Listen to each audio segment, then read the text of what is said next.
8 de la mañana con 53 minutos. Estamos de regreso en Ampliación de Noticias. Atención, ya tenemos el coronavirus en Latinoamérica. Llegó a Brasil, ¿no? Se ha realizado el segundo examen a un paciente en un hospital de Sao Paulo, un hombre de 61 años que había estado la semana pasada en Italia, en la zona norte de Italia, en Lombardía. Y ahí se contagió, dio positivo en el contraexamen para el coronavirus, el COVID-19. Primer caso de coronavirus en la región, pero lo duro viene en la advertencia que hace la Organización Mundial de la Salud tras haber estado presente en China, donde se está de alguna manera conteniendo la expansión de esta pandemia. Dice la Organización Mundial de la Salud que lamentablemente el resto del mundo, en China sí reconocen una actitud y una acción eficaz del gobierno para contener la propagación del coronavirus en el gigante asiático. Pero dice lamentablemente el mundo no está preparado para hacer frente a esta epidemia. Hay que reconocer, Fernando, tenías la información de que la persona que está infectada en Brasil había venido de Italia, sí, ¿no es cierto? Lombardía. Así es, y hay que reconocer que en países donde la democracia no es precisamente su sello de representación, es más fácil contener este tipo de epidemias porque la gente obedece u obedece. Restricciones severas, por ejemplo, a la movilidad de personas, el cierre de ciudades, 40 millones de personas en un inicio obligadas a no movilizarse ni siquiera de sus casas.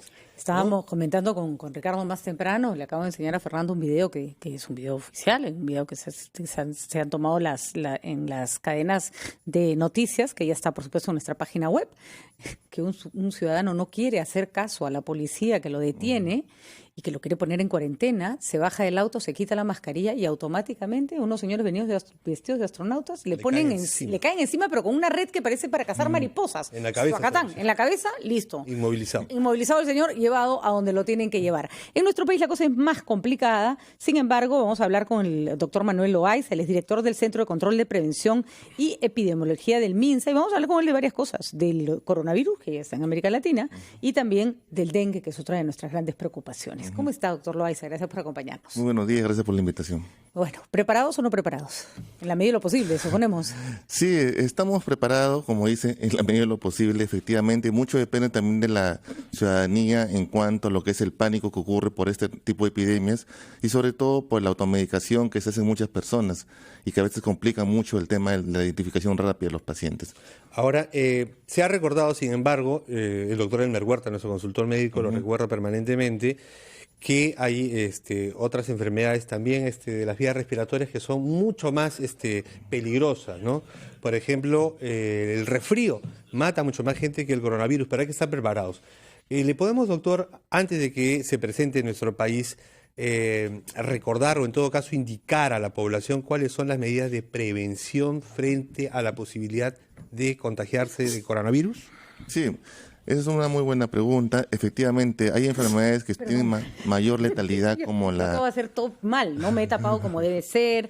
Disculpen. De nuevo, doctor, entonces, ¿cuáles son las recomendaciones? No he ido a Italia, no he estado en Brasil, no he estado en China, tranquilo, no tengo coronavirus. Patricia, ahorita me Vamos botan. a traer la máscara, ponerle ahorita. Me van a casar como mariposa.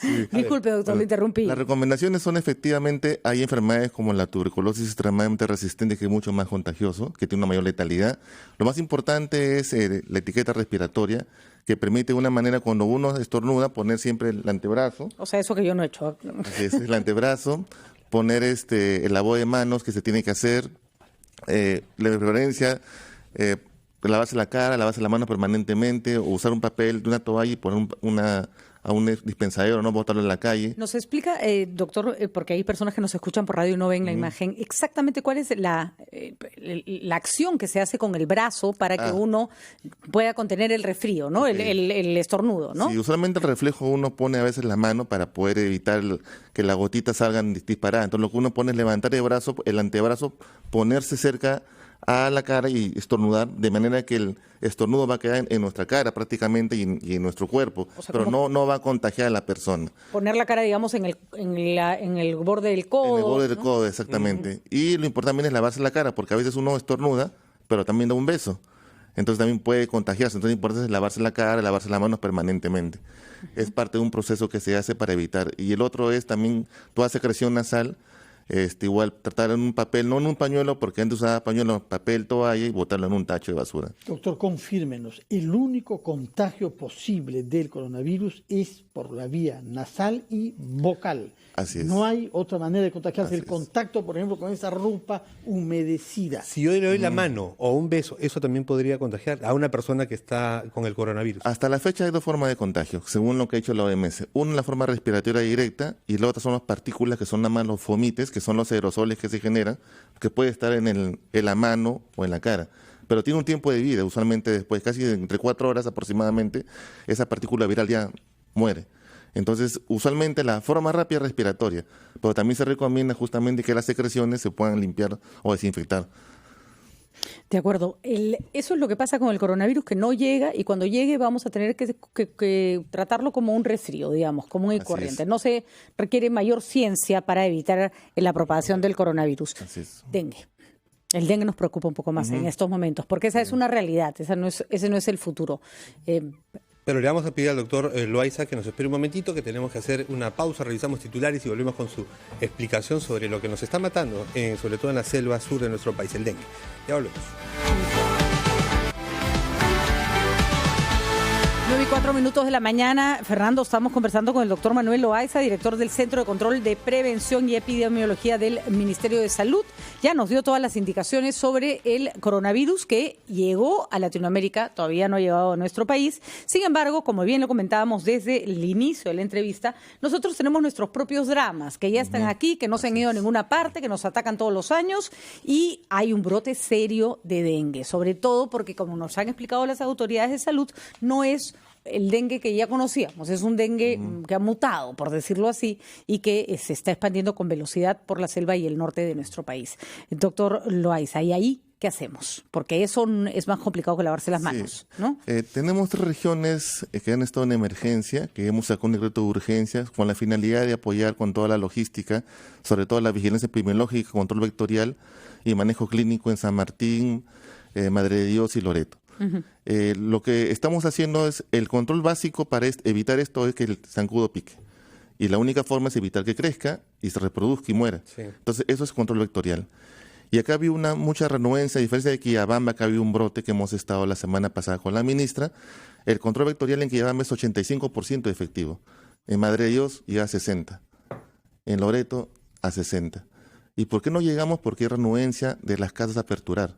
Entonces estamos tomando estrategias para la fumigación. En China entran y fumigan todo. Así es. Acá, ¿por qué no lo podemos hacer? Aquí no hay no me provoca. O sea, allá no hay no me provoca. Lamentablemente, es un tema de salud. en algunas regiones han hecho, les cerrajan algunas casas y después nos han denunciado a salud. ¿Qué se necesita para que el Ministerio y las autoridades de salud puedan trabajar sin estar expuestos a la discrecionalidad de la población, que por N motivos puede no querer abrir las puertas de su casa? Sí, estamos trabajando con la policía y con la fiscalía para que también se denuncie, porque esa persona que, como comentaban, yo abro mi casa, está fumigada, al costado no abren y después no me contagian a mí. Así es. Entonces, El mosquito no sabe de puertas cerradas, ¿no? Exactamente. Entonces, de esta función hemos trabajado en Madre de Dios y hemos mejorado un poco la cobertura. Entonces, ya la gente entra con la policía, lo ve y están entrando. Pero creo que necesitamos hacer algunas políticas, unas leyes que impliquen estos temas que uno tiene que ingresar. Es decir, que el Ministerio podría, vía una ley que lo faculte, determinar una situación de emergencia y, por lo tanto, la población acata o acata.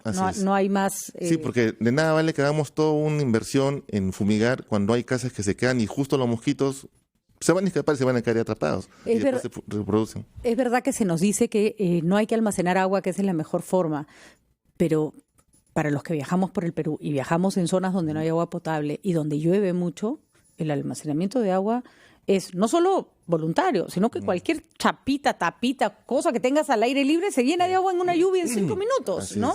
Es bien difícil controlar el almacenamiento de agua en la selva, por ejemplo, ¿no? Ahí tiene mucho también con el tema del alcantarillado de agua potable. Y justamente ocurre estos brotes donde hay ese tema de déficit que tenemos de infraestructura en lo que es agua y desagüe, ¿no? Entonces, en la selva, efectivamente, cuando llueve, ahora el mosquito cada vez ha desarrollado, tiene mejor capacidad de reproducción. En verano se reproduce mucho más rápido. Y cualquier huequito cae agua limpia y ahí pone sus huevos. Ahora, ¿no? También en algunos lugares con Madre de Dios hay algunas cosas especiales, como es la transición de personas que ocurre, sobre todo por la madera y por el oro. Entonces vienen personas nuevas cada momento. Entonces cada vez que hay una persona nueva es Se puede susceptible. contagiar, claro. Porque una que Y te luego pica, cuando se va, se lleva la enfermedad. exactamente, y algunos podemos tener casos en el Cusco, que viene Para justamente de llevarse Madre la de Dios. enfermedad no es tan grave porque no te tienes que llevar el mosco. No. No, te pica el mosquito donde, O sea, donde el tú mosquito- vives y ya el mosquito le transmite la enfermedad a Claro. las otras personas. Así, yo estoy en Cusco, voy a una excursión, me pica el mosquito. Sí. Tengo un lazo de 5 días, me vengo a Lima, vivo por el cono o por un sitio donde hay un mosquito, el mosquito me pica, De se acuerdo, enfermó de acuerdo, y de contagia acuerdo. más. Es un no caso se contagia de importante. persona a persona, pero el mosco se lleva mi infección para Así es, repartirla. y yo digamos. contagio al mosquito. De acuerdo. Doctor Loaiza, Entendido. una vez que hay el riesgo o la seguridad de que estamos ante alguien contaminado, ¿cuál es el protocolo de acción y cuán eficaz es nuestro dispositivo de centros de salud para aislar a esas personas y curarlas en la medida de lo posible? Si nosotros tenemos un protocolo que se llama vigilancia de febriles, hacemos la vigilancia de pacientes que llegan con algún síndrome febril, que no se conoce, muy conocido, y lo identificamos y se toma muestra un 10%. ¿Cuánto tiempo toma esa identificación? Eso es inmediatamente, apenas va al establecimiento de salud, tiene fiebre, entra un protocolo. Se registran los casos que son febriles y toma una muestra para dengue, sobre todo en zonas donde son de emergencia, que es la selva, lugares donde ha habido, o Lima Norte, por ejemplo, que ha habido casos de dengue, nosotros identificamos. Es así que hemos captado un brote de dengue que hubo en Puente Piedra, ha sido de esta manera. Hubo un incremento de febriles, entonces algo está pasando, hemos tomado muestra y encontramos un caso de dengue. ¿Muestra de sangre? ¿Ya se contuvo? Ya, ¿Cuánto Sí, tiempo sí. toma? ¿Cuánto tiempo toma ese análisis de la sangre? Son 2 días que se 2 hace. días. Sí, se toma la muestra, se toma lo que se llama inmunoglobulinas, IgM, IgG, que determina si ha tenido pasivamente o es nuevo la enfermedad. Y hay otro que se llama NS1, que es otra prueba que se hace para ver específicamente con dengue en los primeros 5 días. Muy bien, doctor. Y entonces, ¿eso cuándo ocurrió? En Puente Piedra, en la zona norte. Hace 2 semanas hubo 4 casos de dengue. ¿Y cómo podemos estar seguros o cuál es el indicador que señala que ya fue contenido y ya no hay más? Cuando la curva febril comienza a caer. Ya. Cuando tú identificas que la curva y comienza a caer, significa que tu intervención Muy ha sido bien. positiva. A diferencia de Madre de Dios, cuando comenzamos, Sí. las curvas se disparaban. Sí, Como la que no- Organización Mundial de la Salud dice, claro, la preocupación fuera está en el coronavirus, pero en América, en el conjunto de todo el continente americano, dice se registra el mayor brote de dengue en la historia de la región.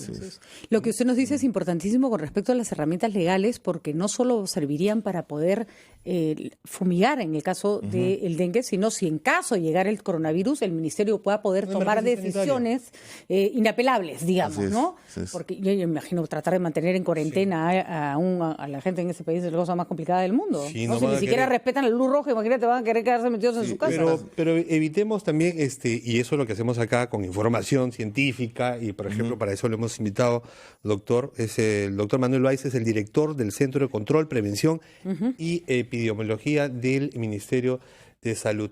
La gente es propensa a creer cualquier cosa que encuentra en Internet, entrar en pánico Sí. por el coronavirus. Dice, recordémosle qué tan peligroso puede ser el coronavirus respecto a otras enfermedades del sistema respiratorio como un resfrío fuerte, digamos, o un resfrío común. Vaya. Sí, el coronavirus tiene una letalidad de 2%, ¿no? Que es una letalidad baja referiendo por la influenza, por ejemplo, el H1N1 que mató más personas y por la expansión que la forma como se realizó. Ahora, el coronavirus tiene que ver mucho con la capacidad de respuesta inmune de cada persona. Entonces, una persona que está sana, que tiene alimentación adecuada, que tiene su vacuna de influenza, neumococo, realmente va a ser como un resfrío fuerte y lo puede llevar a la cama unos días, pero se va a recuperar. Bueno, pero hemos visto al médico muy valiente, que es el que hizo la denuncia, un hombre joven. Así es. que uno de los Finalmente primeros que murió. Claro. Hugo El Khan. viceministro de Salud de Irán. Irán apareció en una rueda de prensa sudoroso, tosiendo, Sí. tenía el coronavirus también. Sí, Pero pero lo ahí mejor tiene- hubiera sido que no se presente en ninguna Claro. conferencia porque puede contagiar. Ahí tiene otros factores de riesgo asociados, ¿no? Entonces, personas que pueden ser jóvenes pueden tener problemas cardiovasculares, problemas obstructivos bronquiales, diabetes, que a mí también se puede tener. Entonces, esos factores que uno conlleva, que a veces no aparece, hace que la enfermedad coadyuve y finalmente la gente muere por la enfermedad de fondo, más que por el coronavirus. Ahora- Porque el coronavirus va a entrar y va a salir, pero deja la secuela y los va a matar. Pues esa gente de riesgo es la que realmente fallece. Y ahora, perdón Fernando, preocupación en el sur del país porque llegó un barco a Matarani procedente de China. Y decían los trabajadores, los estibadores no querían subir al buque, decían no dejen bajar a los tripulantes. ¿Cuánto demora un buque de China llegar a nuestras costas y cuánto tiempo es el de incubación del virus del COVID-19, el coronavirus? Doctor. Justo ayer recibimos la información que ya un barco, nos comunicamos con la Dirección Regional de Salud de Arequipa. Arequipa fue a hacer la investigación, la intervención en el barco, sobre todo ver las características, si tiene alguna enfermedad, tos, fiebre o problema respiratorio. Y usualmente el barco duró 30 días en la travesía. Y el coronavirus se demora entre 14 días. 14, ya se habría prácticamente, si hubiera un caso, había un caso positivo en el barco. Y no había. Igual se examinó a todos y todos estaban negativos. Ahora, por una parte, los datos de China dan cuenta de que está bajando el número de gente que se contamina cada día. Pero en todo el mundo sigue aumento. En China baja, pero fuera aumenta. En los Estados Unidos, por ejemplo, en donde el ministro de Salud ha advertido que hay que aceptar que esto va a llegar de todas maneras y va a generalizar en Estados Unidos. Pero el presidente Trump, que no es la primera vez que dice una tontería, ha expresado que el cambio de clima va a ser favorable porque se va a salir del frío hacia una primavera que será beneficiosa, lo cual aparentemente no tiene nada que ver. En nuestro país, el cambio de clima, cuánto afecta respecto del dengue. Estamos en zona de lluvia, mucho calor en la costa y menos en la selva, menos calor en otras épocas del año. ¿Qué podemos prever respecto al cambio de clima y el dengue? Así es, eso depende mucho de la transmisión y la forma de contagio de la enfermedad. El dengue tiene que ver con el mosquito y el mosquito se reproduce más cuando hay más calor y más lluvia. Cuando entra el invierno, la capacidad del mosquito disminuye. De alguna manera, la cantidad de mosquitos va a ser más baja. Si hay más bajos mosquitos, menos picadura, menos casos. Y es lo que ocurre en Lima, por ejemplo. Si los brotes de dengue tenemos usualmente los primeros meses. Los últimos meses de invierno no hay muchos casos de dengue, casi ninguno, por la misma capacidad del invierno. Pero en la selva es más complicado porque la temperatura es permanente, el calor es permanente, la humedad es permanente. Entonces ahí mucho implica que basta que venga una persona enferma y el mosquito lo va a picar y contagia a todas las personas. Respecto entonces del virus, del coronavirus, no hay ninguna influencia del clima.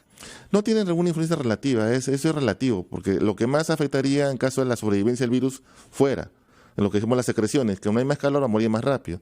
Con el frío puede tener una mayor capacidad de sobrevivencia, pero es más relativo porque la transmisión es directamente de persona a persona, es la mayor forma de contagio. Sí, nos tranquiliza, doctor, este índice de mortalidad bajo del coronavirus, pero para terminar, por mi parte, esa cifra, entre el 2 y 3%, ¿es para China o es lo que tenemos en todo el mundo también?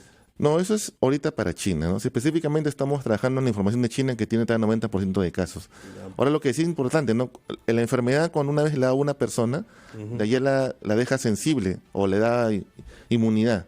Entonces llega un momento en que la enfermedad, cuando llega, ya todos tienen la enfermedad. Y luego ya no. Y luego comienzan a caer los casos porque ya todos han estado enfermos de alguna manera. Entonces ya están todos susceptibles, ya no hay más personas que afectar. Y igual pasa con el dengue. Pero ¿qué pasa? Si hay una zona donde hay mucha transición de personas, entonces llegan personas nuevas, cada vez estas nuevas tienen menos capacidad de reconocer nueva alarma y llegan, por ejemplo, en Madrid dicen que tomar agua de coco es una forma de curación.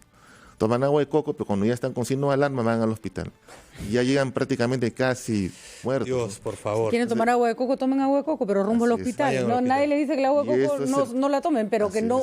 Y en esos casos hay que recordarles a la población que sumen, no que resten. ¿No? Si usted cree que algo le hace bien de índole natural, está muy bien, pero además vaya al médico. ¿Debemos ponernos mascarillas ya, doctor?